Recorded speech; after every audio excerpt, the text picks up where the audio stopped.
as our family was traveling this summer along the East Coast, we had a goal with our trip. And our trip was designed, or we designed our trip, to tour the colonial history of America. So starting in Jamestown in Virginia to the first settlement, and in Williamsburg in Virginia, tracing American history through the beginning all the way to independence and then beyond. So in that vein, we kind of worked our way up north from Virginia up and ended in Boston. When we were in Boston, we did a lot of that colonial history, but we also stopped by another historic spot. And this neighborhood in Boston is one of the oldest in the country, and it's also one of the most expensive residential neighborhoods in the country. It's called Lewisburg Square. And this area of 27 3- and 4-story high brownstone and brick homes is just one little square or rectangle where all these homes face onto a gated oval park or courtyard in the middle. It has quite a long history. It's been around since the mid-1700s, and it was actually named after a battle that was fought by the Massachusetts militia up in Canada, but it was such a historic big deal that they named this spot in Boston after that battle. So it's been around a long time, it has a lot of history, it also has a lot of value. Some pretty prominent people have lived or still live there. John Kerry has one of the townhomes here, and some other very wealthy international people have all of these homes and own these places. Some of them go for well over $10 million each, even though they are not that big and they are quite old. But it just speaks to the fact that this land has a lot of value. And there was some land for the people in the Bible that had a lot of value. We've been talking about it. It's called the Promised Land. And it had a lot of value for several reasons. I mean, remember, the Promised Land was this thing that God had promised over and over and over. It wasn't just one time. It was all the way back since Abram, which Ron just read about, all the way through Isaac and Jacob and Moses and then Joshua. All these people had heard for hundreds of years that God was promising that one day you will live in this land. And so they passed it on from generation to generation, this promise. And this is what people have been hanging on to, that one day we get to live in this land that God promised. So, why is the Promised Land such a big deal? I mean, why, when we say Promised Land, when we type it in a computer, it actually, our spell check will capitalize Promised Land. So why is it such a big deal? Why is the Promised Land such a big deal? Well, for one, I think two reasons at least. One reason is that it took a lot to get there. People will put a lot of effort into getting there. And it's like when we have a goal, or we have a place that we're trying to get to, a thing that we're trying to achieve, we feel this sense, when we finally get there, of this relief and this achievement. I've been working for this thing for so long, or I've been traveling trying to find this place, or I've been trying to work through this problem for so long. You finally get there, you finally finish, or it's finally over, and you just think, I'm here. And so there's this sense of, I worked a long time and I went a long way and I'm finally there. And it's important when we get there. The Promised Land, though, was also important because God was part of it. God was behind this land from before the beginning. I mean, God had promised it. God had said, this is what I am supplying. This is the thing that God said, I am there. And this is supposed to be like this picture of what a relationship with God is like. And God described it as beautiful and flowing with milk and honey and spacious and peaceful. It was this land that people equated with God and all the goodness of God. So when people heard Promised Land, there was so much wrapped up in that land. And the lands that we're in, there's a lot wrapped up in those too. I mean, think about the lands that you live in, the lands that I live in, the lands where we are. I mean, I'm thinking lands. The land where you live, the land where you work, the land where you play, the field where you play a game, the group that you get together with, the relationships that you have, the places you spend time. These are all our lands. And for some of us, I know we would say that God literally called us to where we are. For some of us, I know we would say that God literally called us to the homes where we live. You know, God has called us to where we live. God arranged these circumstances so that we live where we are. And we can point to God and say, God, you led me to my land. Others of us, I know, have just grown to love our land. You know, we just ended up here, but we've grown to love it. You know, we love our community, or we love our environment, or we love the weather, or we love the people. We've grown to love some things about our land. There's a way in which we're connected to our lands. You know, whether we play there, or work there, or live there, or serve there, or whatever there, we're connected to our lands, and there's a lot wrapped up in the lands where we are. So if our lands are important to us, if our lands are valuable, if God has even sometimes led us to our lands, then what's our job in our land? You know, just like Joshua and his people, what's their job in the promised land? You know, God had been calling them there and calling them there, but they actually get there, and then what do we do? You know, what's our job, and what's your and my job in our lands where we find ourselves? Joshua brings up at least one really important job in any land that we find ourselves in. Whether it's an office, or a classroom, or a home, or a vacation, or a regular spot that we are, whatever lands we're in, what's our job? Okay, so we've been looking at the book of Joshua for the last couple weeks, and we are, at this point, we are literally in the middle. We are halfway through. The first 12 chapters is all about the people of God stepping into the land, coming into the land. And they've had some high points. You know, they've had the crossing of the river and the miracle there. They've had the Battle of Jericho and the walls coming down. I mean, they've had some big moments in those early days of coming into the land. But chapter 12 and 13 forms the middle. And after that, the second half of the book is all about them inhabiting the land, as we're calling this. They're living in the land. They're moving into the land. They are fully in the land. So they're taking even more strides to come into the land. So what does it look like in this second half when they are coming into the land? Well, I have to admit, the second half of Joshua might rank as the least read part of the Bible. I'm guilty of it because it is truly not exciting to read. It's one of these parts of the Bible that has lists. You know, lists of names, lists of places, lists of rivers, lists of rulers, lists of geographical boundaries, lists of all kinds of things that have absolutely no meaning to you and me. I mean, if somebody talked about Porterville or Selma or Mill Creek, we might be like, okay, yeah, I get that. But we have no idea what this wadi and that ruler and this day, and we have no idea what that is. So it makes sense that this may not be the most exciting part of the Bible. But guess what? We get to read it. But I have a challenge. I have a challenge to make this exciting. So, if this doesn't sound like the most exciting part of the Bible, if you don't want to read lists, then give it 3 minutes from now, and let's see if we can make it exciting. Okay, here goes.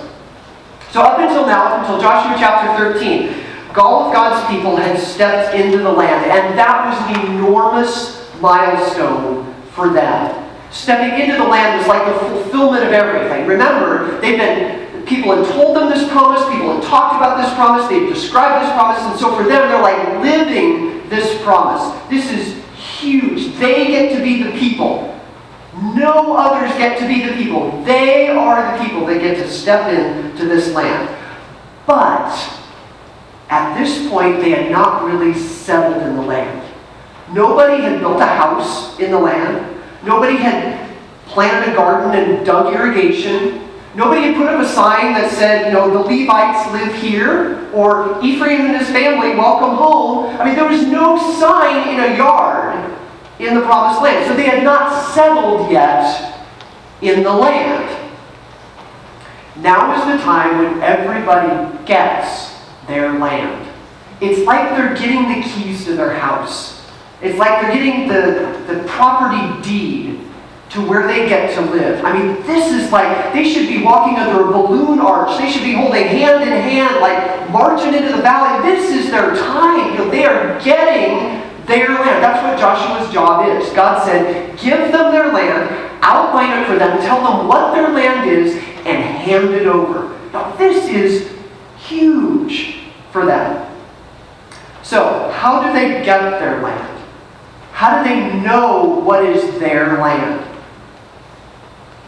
Joshua describes it. He outlines the river and the mountain and the city and the boundary and the thing that outlines their land. It's like if you were to say, okay, your land that you're in already is Visalia, but here's the boundaries of your land. It goes up to Kingsburg, and then you got to go over to the foothills, and then if you go west to 99, and then if you go south to, say, Bardsley Avenue. I mean, that's our boundaries. I mean, this is what they're doing. Joshua's outlining, this is your territory. This is your land. This is your homestead that you get to plant and live on and inhabit. This is huge. Keep that in mind as we read a list. Okay, here goes. And here, look out for the job that Joshua and God give to the people. Okay, that was 3 minutes. You excited? Okay, let's go. When Joshua was an old man, the Lord said to him, you are growing old, and much land remains to be conquered. This is the territory that remains. All the regions of the Philistines and the Geshurites, and the larger territory of the Canaanites, extending from the streams of Shihor on the border of Egypt, northward to the boundary of Ekron. It includes the territory of the 5 Philistine rulers of Gaza, Ashdod, Ashkelon, Gath, and Ekron. Anybody want to join in? No. Okay, the land of the Avites in the south also remains to be conquered. In the north, the following area has not yet been conquered. All the land of the Canaanites, including Meara, which belongs to the Sidonians, stretching northward to Aphek on the border of the Amorites, the land of the Gebalites, and all of the Lebanon mountain area to the east, from Baal Gad below Mount Hermon to Lebo Hamath, and all the hill country from Lebanon to Misrephoth Maim, including all the land of the Sidonians. God says, I myself will drive these people out of the land ahead of the Israelites. So be sure to give this land to Israel as a special possession, just as I have commanded you. Include all this territory as Israel's possession when you divide this land among the 9 tribes and the half-tribe of Manasseh. Okay, what's going on? Did you catch this? What is going on? I thought this was the beginning of Joshua telling them about their free and spacious and wide open land that they get to just move on into. But what's going on? People still live there.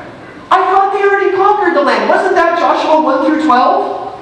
They had all these battles. They defeated Jericho. They had a campaign in the south and the north. They conquered all kinds of people. So what's going on that there's still people living in the land? If I was somebody who God is saying, and Joshua is saying, here's the keys to your land, and then he said, oh, by the way, there's still some people living there. I mean, you're like, wait a minute, this is not what I signed up for. This is not the promised land. This is like people are invading my territory. They're in my space.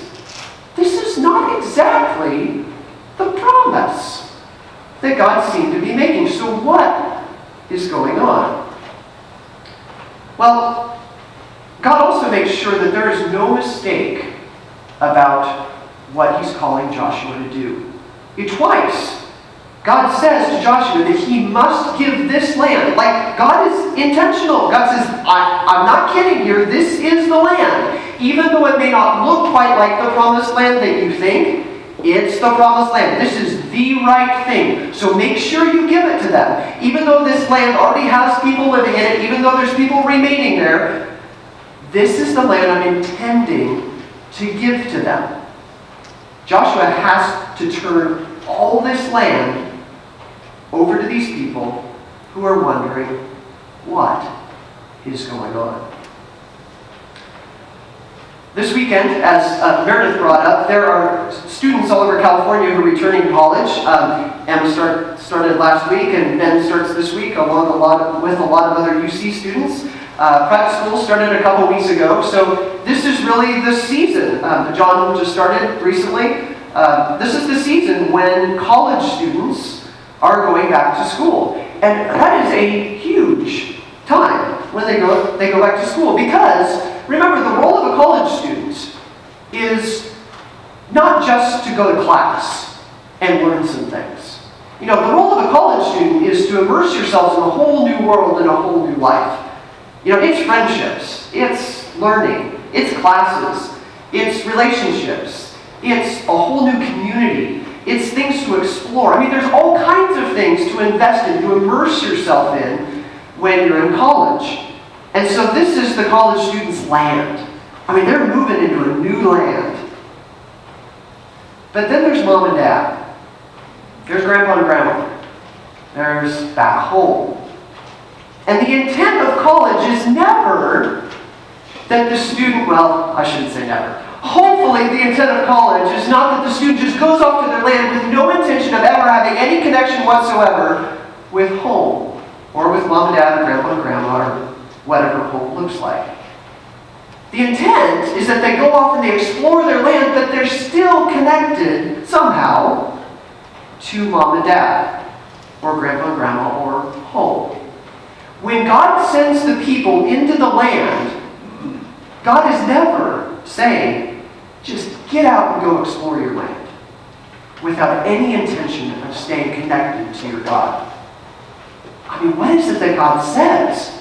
God says that God will be the one who goes before them and conquers all of these enemies for the Israelites. God has no intention of leaving them. God has no intention of letting them just go into the land without God. This is the work that God has been doing all the time that they've been in the land so far. So God is saying, you go in the land, but I'm still the same. I'm going to go before you. I'm going to go with you.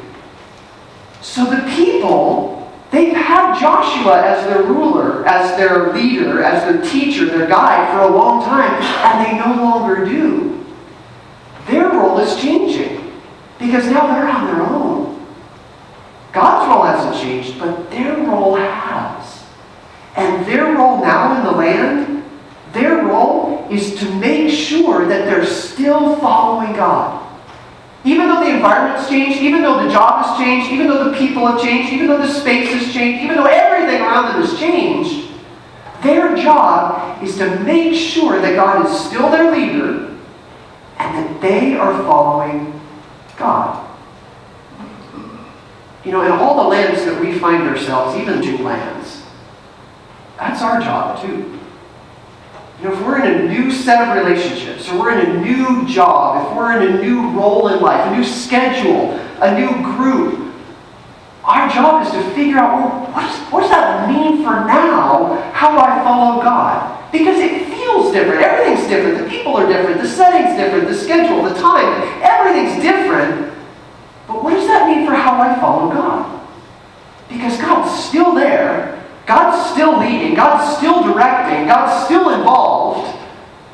But it's my job to figure out, how do I follow? God, if I'm in this new class or new classroom, how do I follow you and make sure that I am? God, if I'm involved in this new set of relationships, it's just my conversations are different. And the things I think about are different. So how do I follow you in that? Or God, I'm in this new role, this new health situation. So how do I follow you in that? Because it doesn't quite feel the same as it did before. How do we follow God in all the new lands that we're in? God is still with us. Our job is to follow God in our land. Let's pray for that.